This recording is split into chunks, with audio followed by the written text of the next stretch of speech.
기도를 해주시니까 보고를 제가 또 드려야죠.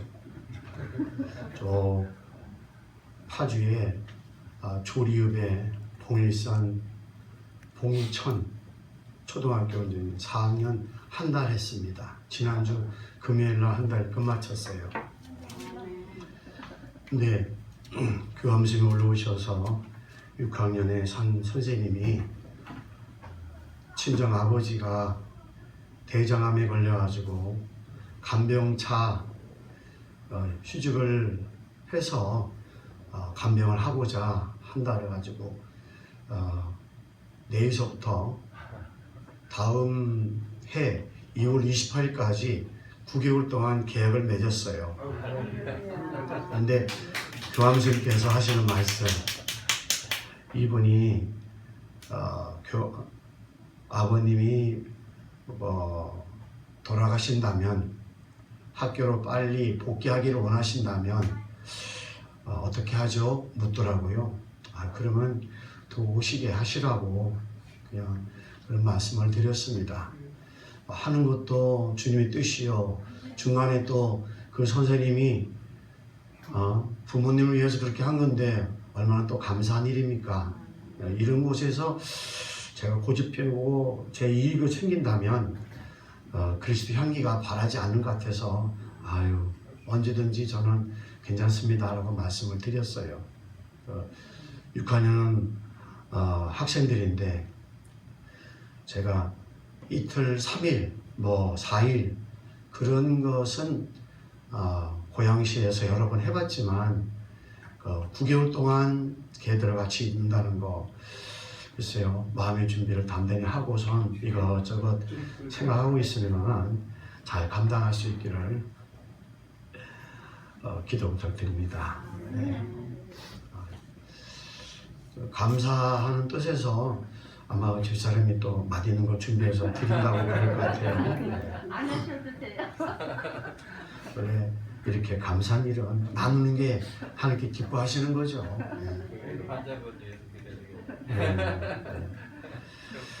네, 저도 그런 생각이 들었습니다.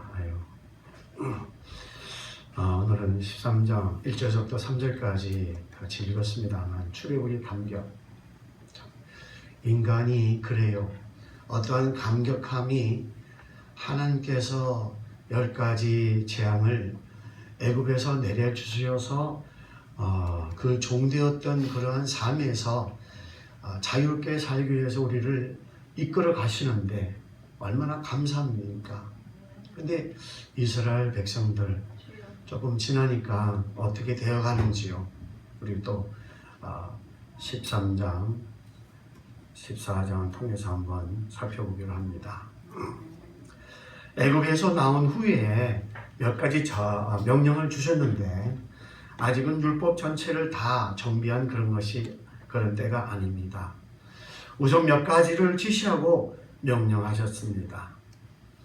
성경을 보면 어떤 사건을 일어난 모습을 볼 수 있고 어떤 말씀을 하시는 것, 그 다음에 어떤 사람들의 신앙과 응답하는 삶을 보여주는 그게 3가지로 성경을 보면서 유심히 보고 배우고 해야 되는데 어떤 일을 하실 때 왜 하나님께서 저런 일을 하시는가, 또 저런 일을 하실 때 어떻게 하시는가를 잘 우리는 살펴봐야 합니다.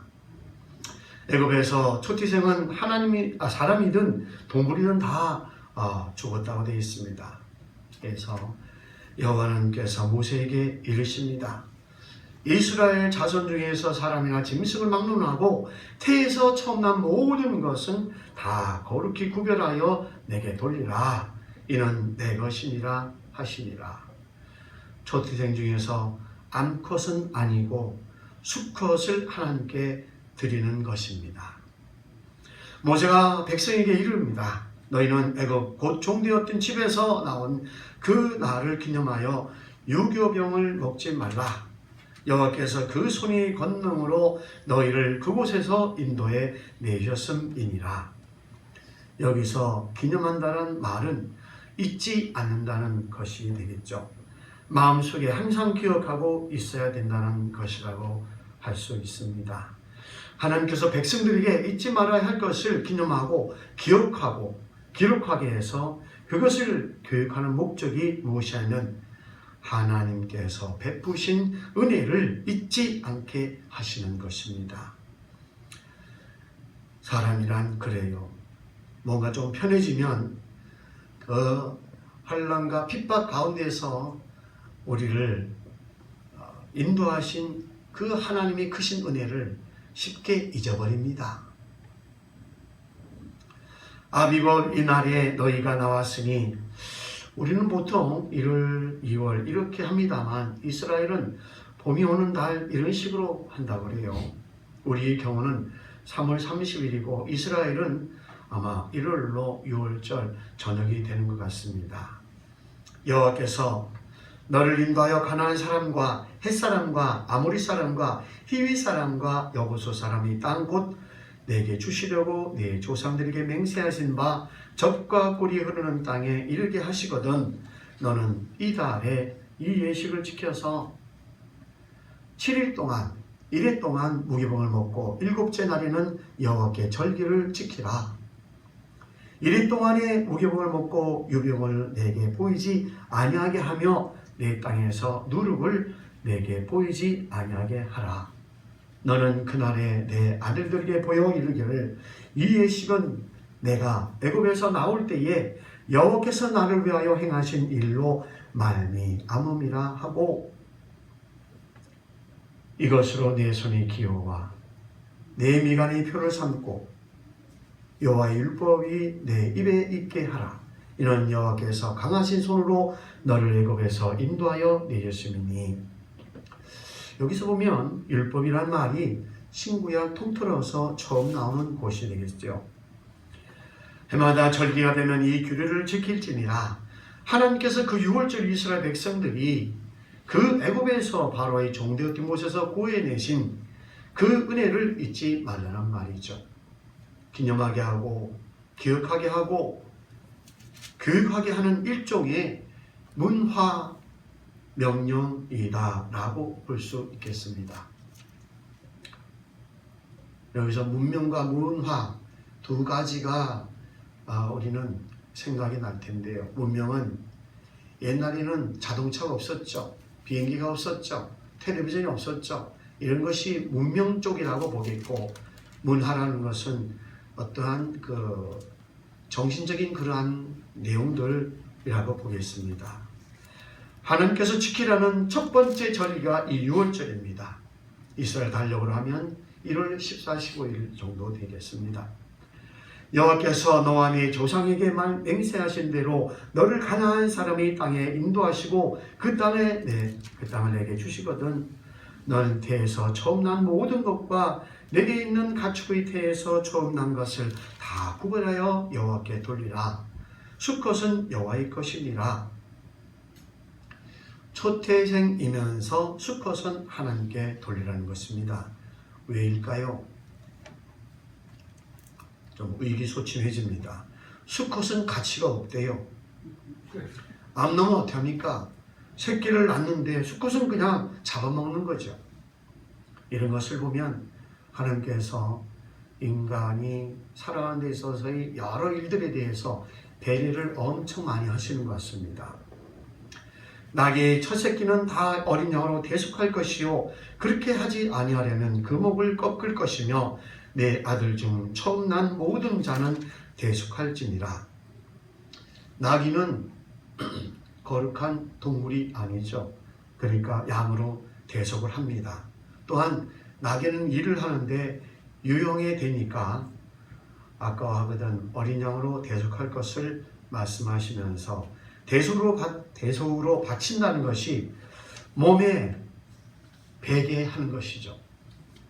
대속해서 계속 하다가 나중에 우리가 죽어야 되는데 예수님께서 대신 죽는 그 대속이라는 것이 그런 뜻이었구나 라고 이해하게 되는 것이죠.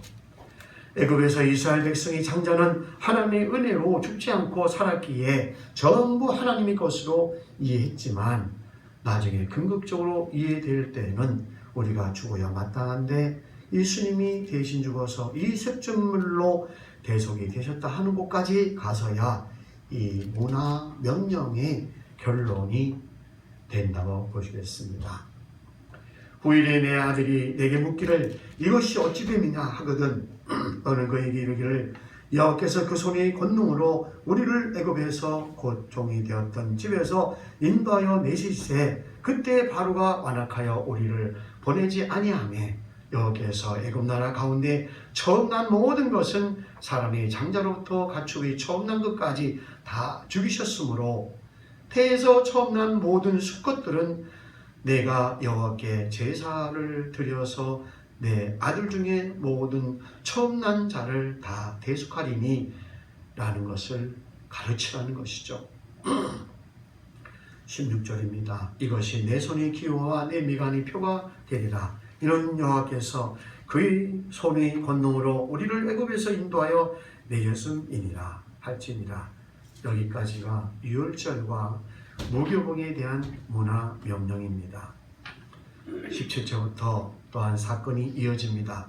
바로가 백성을 보낸 후에 블레셋 사람의 땅의 길은 가까울지라도 여기서 얘기하는 길은 그 이스라엘 보면 지중해에 걸쳐져 있기 때문에 그 해변길이라고 할 수 있습니다. 한 달도 걸리지 않습니다. 하나님이 그들을 그 길로 인도하지 아니하셨으니 이는 하나님이 말씀하시기를 이 백성이 전쟁을 하게 되면 마음을 돌이켜 애굽으로 돌아갈까 하셨습니다. 이 소리가 뭐냐면 사람이 전쟁뿐 아니라 힘들면 자꾸 옛날로 돌아가 생각을 합니다. 조금 힘들면 금방 그냥 아이고 그때가 좋았는데 그때도 죽을 고생 해놓고도 사람이 이상하게 지나간 시절은 전부 하나님께서 나쁜 기억은 많이 지워버리고 추억은 아름답게 만드는 것 같습니다. 지금이 더 좋은데도 조금 힘들면 왕년이 좋았는데 한 대 얻어 맞은 짓이죠. 이렇게 하는 겁니다. 사실은 이스라엘 백성이 살던 땅에 가보면 그 고생 땅이 어떤 땅입니까? 전에 한번 창세기 때 그런 말씀 드린 적이 있는 것 같아요.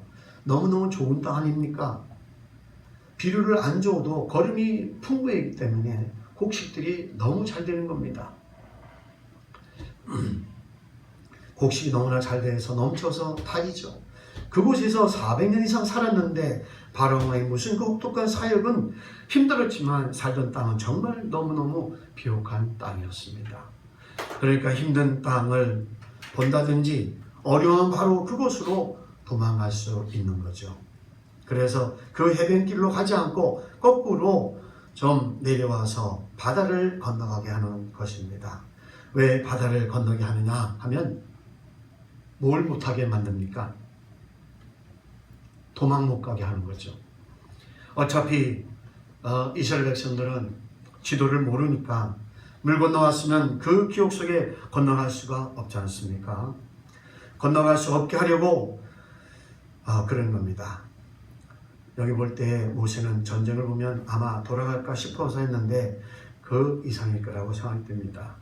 의미가 그 홍해 바다의 물을 가르고 건너고 물이 합해지니까 다시는 건너갈 수 없는 그런 의미로 물이 있는 곳으로 와서 물이 갈라지게 한 것이고, 두 번째는 그 해변길을 쭉 올라가면 빨리 간다면 15일 보통 걸음으로 가도 아이들 데리고 가도 한 달이면 도착해 버리는 그러한 곳인데요. 팔레스타인까지요. 그렇게 하나님과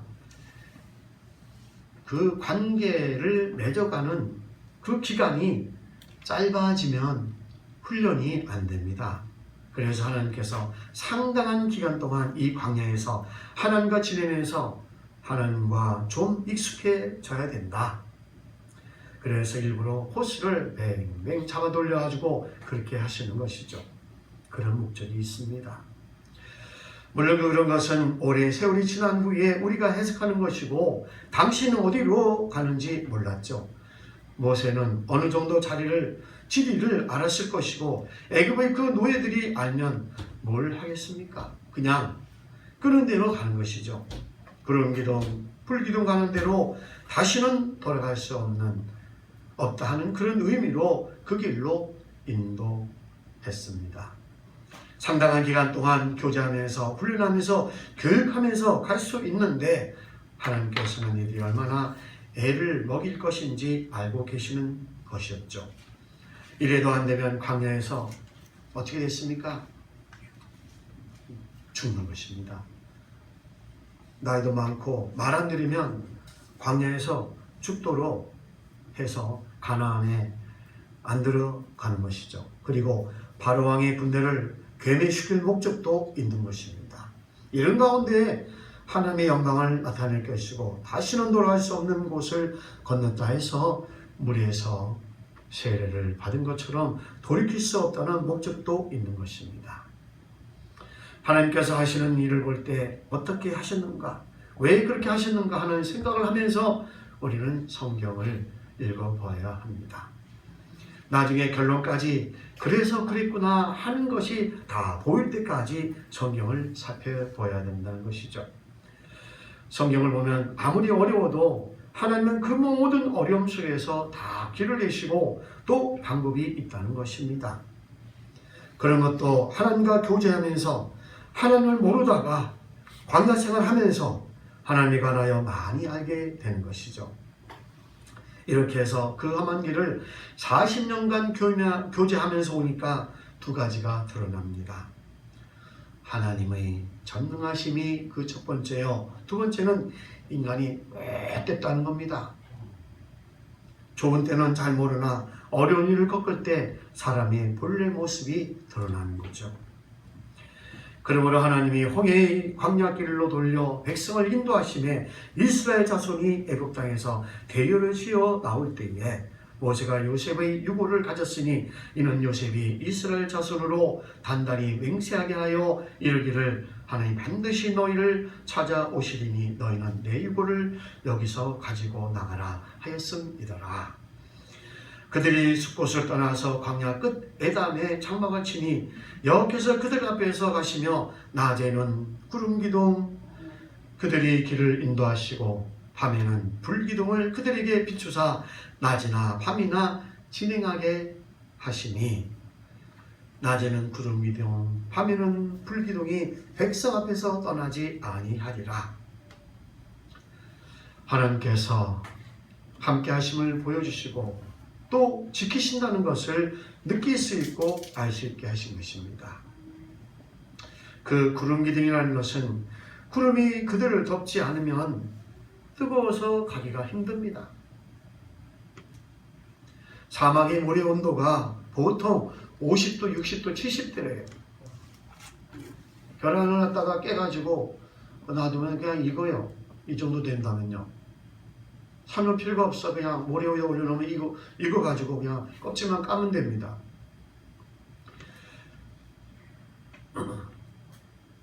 지금처럼 우리가 신발 밑창이 두툼한 신발들이 얼마나 많이 나옵니까? 근데 그런 것들이 없고 겨우 가죽 한 겹, 두 겹 되는 이런 거 신고 가니까 뜨거워서 못 가는 거죠. 완전히 구름을 덮어서 가게 하고 밤에는 또 이런 곳은 또 추워요. 모래바람이 일고 하면 그런 거죠. 그래서 그들은 항상 하나님을 찬양할 때 어떤 어구 위에 보면 습관적으로 나오는 말이 바로의 종되었던 집에서 강한 손과 편팔로 인도하여 내신 하나님을 찬양하라. 홍해를 가르신 이를 찬양하라. 바로와 그 군대를 홍해바다의 그 물에서 엎으신 이를 찬양하라. 이렇게 이런 말이 늘상 그저 입에서 있는 얘기입니다. 사실 하나님이 사람 모세를 준비하는 과정이라든지 또 그 강박한 바로 왕이 이스라엘 백성을 내보낼 때까지 가라 하실 때까지 계시 과정 이런 것이 길고 오래 걸려서 그렇지 막상 애굽에서 탈출한 것은 6월절 하룻밤 사건입니다. 그리고 홍해반도를 건너서 시내산까지 오는 과정이 제법 걸립니다. 람세에서부터 나온 날부터 해서 시내산에 도착한까지는 약 50일 정도가 걸리는 건데 우리처럼 기후가 좋은 그런 나라가 아니고 그 사막길을 가는 것이죠. 제일 기가 막힌 것은 물이 없는 것입니다. 풀도 없어요. 나무도 없어요. 그런 사막길을 그렇게 갔다는 것입니다. 우리가 성경책 속에서 이스라엘 백성들을 보고 목이 곧고 패역한 놈들이니 라고 우리가 종종 생각하고 얘기를 합니다. 네, 어떤 목사님께서 성지순례에 그곳에 가서 보고 그렇게 생각하고 말했던 것이 마음에 찔렸다고 합니다. 그럴 정도로 험한 길을 이스라엘 백성들이 간 것이죠.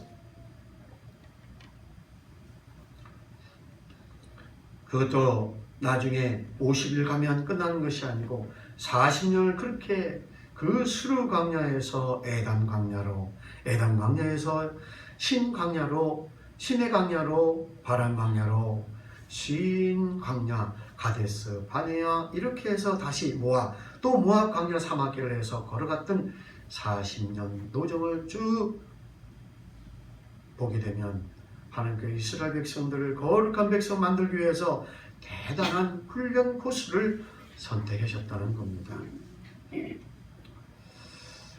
우리 성도님들도 한번 그 코스를 가볼 수 있는 기회가 있을까요? 가본다면 우리가 인생을 살아가면서 혹은 신앙생활을 하면서 교회 생활을 하면서 힘들다는 말을 함부로 못한다는 것입니다. 그렇게 어려운 그 훈련을 이스라엘 백성들이 받았다는 것이죠. 그렇다고 해서 그 가나안 땅에 다 들어갔습니까? 가나안 땅 들어가지도 못하면서 고생만 그렇게 많이 한 겁니다. 그 모세의 고충이라든지 이스라엘 백성의 고충은 우리가 상상을 뛰어넘는 것입니다. 우리가 출애굽기에 이게 민수기, 신명기, 오경을 공부하면서 이스라엘 백성들을 훈련시키는 하나님, 애굽에서 그저 해방되면 끝나는 것이 아니고 하나님께서 거룩한 백성을 만들기 위해서 훈련과 교육이 필요했던 것입니다. 그러한 내용들이 출애굽기 14장, 15장 아마 그 전개되는 장면을 보면 신구약 전체를 통해서 아마 굉장히 큰 장관이었다고 생각이 듭니다.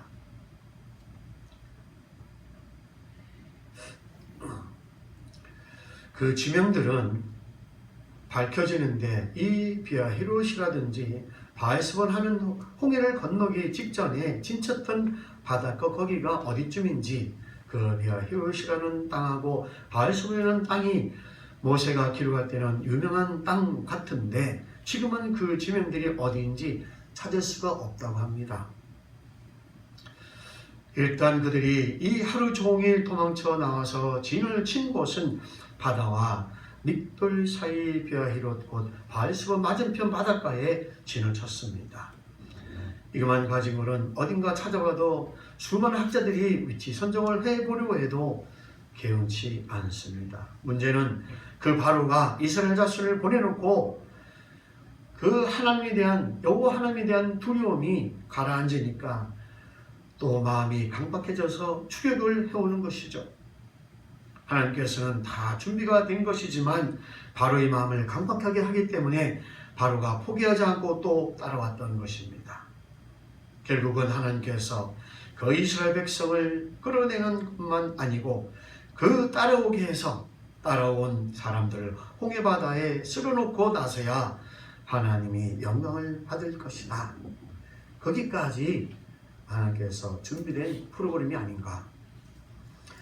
여호와께서 모세에게 말씀하여 이르십니다. 이스라엘 백성에게 명령하여 돌이켜 바다와 믹돌 사이의 비아히롯 앞 곧 바알스본 맞은편 바닷가에 장막을 치게 하라. 바로가 그 이스라엘 자손에 대하여 말하기를 그들이 그 땅에서 멀리 떠나 광야에 갇힌 바 되었다 하리라. 내가 바로의 마음을 완악하게 한즉 바로가 그들의 뒤를 따르리니 내가 그와 그의 온 군대로 말미암아 영광을 얻어 애굽 사람이 나를 여호와인 줄 알게 하리라 하심에 무리가 그대로 행하니라. 이것이 하나님의 목적입니다. 육지에서 그냥 가게 되면 이런 영광은 안 나타날 텐데 바다를 갈라지게 해서 이스라엘 백성을 건너가게 하고 바로의 군대가 수장되는 모든 일로 인해서 하나님이 영광을 얻게 되고 애굽 사람에게 진정 히브리인이 하나님은 여호와시다 하는 것을 알게 할 목적이 있다는 것입니다. 그 백성이 도망한 사실이 애굽 왕에게 알려짐에 바로와 그의 신하들이 그 백성에 대하여 마음이 변하여 이르되 우리가 어찌 이같이 하여 이스라엘을 우리를 섬김에서 놓아 보내었는가 하고, 이렇게 진리가 없는 사람은 이렇게 변합니다. 다는 아니지만 환경과 경우에 따라서 마음이 변합니다. 이런 것 때문에 비극이 있는 것이죠. 바로가 또 그의 병거를 갖추고 그의 백성을 데리고 갈새 선발된 병거 600대와 애굽의 모든 병거를 동원하니 지휘관들이 다 거느렸더라. 여호와께서 애굽 왕 바로의 마음을 완악하게 하셨으므로 그가 이스라엘 자손이 뒤를 따르니 이스라엘 자손이 담대히 나갔습니다. 애굽 사람과 바로의 말들, 병거들과 그 마병과 그 군대가 그들의 뒤를 따라 바알손 맞은편 비하이롯 곁 해변 그들이 장막친 데에 미칩니다. 바로가 가까이 올 때에 이스라엘 자손이 눈을 들어서 본즉 애굽 사람들이 자기들 뒤에 이른지라. 이스라엘 자손이 심히 두려워하여 여호와께 부르짖습니다. 그들이 또 모세에게 이르되 도대체 애굽에 매정지가 없어서 당신이 우리를 이끌어내어 이 광야에서 죽게 하느냐? 어찌하여 당신이 우리를 애굽에서 이끌어내어서 우리에게 이같이 하느냐?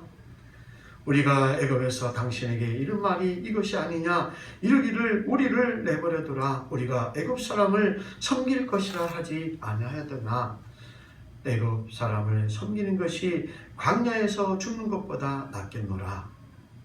한 대 맞고 한 대 더 맞을 짓을 합니다. 모세가 백성이 이르되 너희는 두려워하지 말고 가만히 서서 여호와께서 오늘 너희를 위하여 행하시는 구원을 보라. 너희가 오늘 본 애굽 사람은 영원히 다시 보지 아니하리라. 여호와께서 너희를 위하여 싸우시리니 너희는 가만히 있을지니라. 가만히 안 있으면 뭐 어쩌겠습니까? 바로 왕의 군대 앞에 이스라엘 백성이 할 게 무엇이 있습니까? 까불다 죽으나 가만히 있다 죽으나 마찬가지인데 가만히 있다 죽는 게 낫죠. 바로 왕의 병거 앞에 맞설 수 있는 것이 없지 않습니까? 애들 데리고 이스라엘 백성이 뭐 하겠습니까? 그냥 가만히 있으면 되는 것이죠. 이런 때 하나님께서 역사하십니다. 여호와께서 모세에게 이르시되 너는 어찌하여 내게 부르짖느냐? 이스라엘 자손에게 명령하여 앞으로 나가게 하고 지팡이를 들고 손을 바다 위로 내밀어 그것이 갈라지게 하라. 이스라엘 자손이 바다 가운데에서 마른 땅으로 행하리라. 내가 애굽 사람들의 마음을 완악하게 할 것인즉 그들이 그 뒤를 따라 들어갈 것이라. 내가 바로와 그의 모든 군대와 그의 병거와 마병으로 말미암아 영광을 얻으리니 내가 바로와 그의 병거와 마병으로 말미암아 영광을 얻을 때에야 애굽 사람 나를 여호와인 줄 알리라 하시더니 이스라엘 진 앞에 가던 하나님의 사자가 그들의 뒤로 옮겨 가매 구름 기둥도 앞에서 그 뒤로 옮겨 애굽 진과 이스라엘 진 사이에 이르러 서니 저쪽에는 구름 흑암이 있고 이쪽에는 밤이 밝음으로 밤새도록 저쪽이 이쪽에 가까이 못하였더라. 모세가 바다 위로 손을 내밀매 여호와께서 큰 동풍이 밤새도록 바닷물을 물러가게 하시니 물이 갈라져 바다가 마른 땅이 된지라. 어떤 분이 이 내용을 살펴봤다고 합니다. 과학적인 무슨 자료를 아마 찾아봤는지요.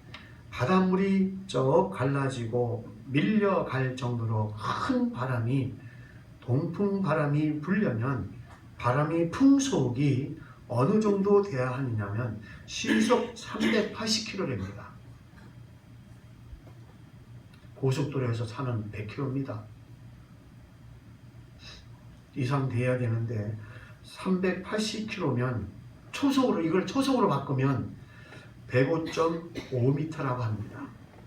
그러니까 똑딱 하는 순간에 바람이 105m 가는 거죠. 초속 15m 되면요, 사람이 서 있기 곤란합니다. 태풍이 한 번 오면 우리가 그 중계해주는 내용을 본다면 대개 이 정도 되는 거죠. 그러면 30km 되면은 그것도 엄청난 겁니다. 그런데 이게 105km라면 어떻겠습니까?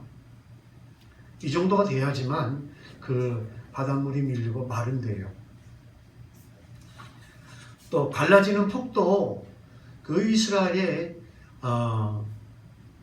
많은 그 인구와 장정들, 노인들, 어린이들, 여자들, 그 다음에 또 동물들, 그런 것이 다 지나가려면 어느 정도 폭으로 따지면 한 3km 정도가 돼야지만 된답니다. 그래야지 빠른 시간에 건너갈 수 있대요. 이스라엘 자손이 바다 가운데를 육지로 걸어가고 물은 그들이 좌우에 벽이 되니 애굽 선너가 바로의 말들, 병거들과 마병들이 다 그들이 뒤를 추격하여 바다 가운데로 들어오는지라. 새벽에 여호와께서 불과 구름 기둥 가운데서 애굽 군대를 보시고 애굽 군대를 어지럽게 하시며 그들의 병거 바퀴를 벗겨서 달리기가 어렵게 하시니 애굽 사람들이 이르되 이스라엘 앞에서 우리가 도망하자. 여호와가 그들을 위하여 싸워 애굽 사람들을 치는도다. 여호와께서 모세에게 이르되 내 손을 바다 위로 내밀어 물이 애굽 사람들과 그들의 병거들과 마병들 위에 다시 흐르게 하라 하시니 모세가 그 손을 바다 위에 내밀매 새벽이 되어 바다의 힘이 회복된지라. 애굽 사람들이 물을 거스러 도망하나 여호와께서 애굽 사람들을 바다 가운데 엎으시니. 그래가지고 바다가 다시 합해지니까 물이 전체 그저 애굽 군대를 홍해 속에 썰어놓고 합해진 것이죠. 그래서 지금도 고고학자들이 그 홍해의 바다 밑을 이렇게 살피면 옛날 그때 당시의 그 창이나 그러한 칼들 등등이 나온다고 그래요. 이건 그러니까 얼마나 사실입니까? 물이 다시 흘러 병거들과 기병들을 덮되 그들의 뒤를 따라 바다에 들어간 바로의 군대를 다 덮으니 하나도 남지 아니했더라. 그러나 이스라엘 자손은 바다 가운데를 육지로 행하였고 물이 좌우의 벽이 되었더라. 보니까 물이 다 합쳐지고 한참 있다 보니까 양쪽 바닷가로 그냥 애굽 군대 군인들이 둥둥 떠서 시체가 바닷가에 밀려 나오는 것을 그들이 봤다는 것입니다. 그날에 여호와께서 이같이 이스라엘을 애굽 사람의 손에서 구원하심에 이스라엘이 바닷가에서 애굽 사람들이 죽어 있는 것을 보았더라. 이스라엘이 여호와께서 애굽 사람들에게 행하신 그 큰 능력을 보았으므로 백성이 여호와를 경외하며 여호와와 그의 종 모세를 믿었더라. 참 믿기 힘듭니다. 믿었더라 라고 합니다. 오랜만에 나온 그런 얘기죠. 빠른 길로 가지 않고 홍해와 강야길로 온 이유가 여기에 있는 것입니다. 모세를 믿기도 하고 하나님의 영광도 얻고 광야길 긴 교제 시간에 서로 알아가며 교육도 받고 훈련도 받고 40년간 훈련해서 그래도 안 되는 사람은 못 들어가게 광야에서 죽게 하는 여러 가지 목적이 있는 것이죠. 그래서 하나님께서 하시는 일에 사람이 다 알지 못하지만 그래도 잘 보면 의도하신 바가 보이기도 합니다. 이루었기 때문에 이런 과정과 이런 경험이 가능했다는 것입니다. 우리가 성경을 읽을 때 앞뒤를 잘 보면서 왜 그렇게 하시는지, 어떻게 하셨으며 그 목적이 무엇이었는가, 그 결과는 무엇이었는가, 이런 것을 보면 하나님께서 하시는 일을 더 믿을 수 있게 되고, 우리가 우리 앞에 어떤 어려운 일이 닥칠까 하더라도 그렇게 쉽게 포기하고 너무 낭망하고 너무 두려워할 필요가 없다는 것입니다. 우리가 하나님이 장중에 있다 하면 모든 것이 합력하여 선을 이룰 줄 믿습니다. 하나님 아버지 감사합니다.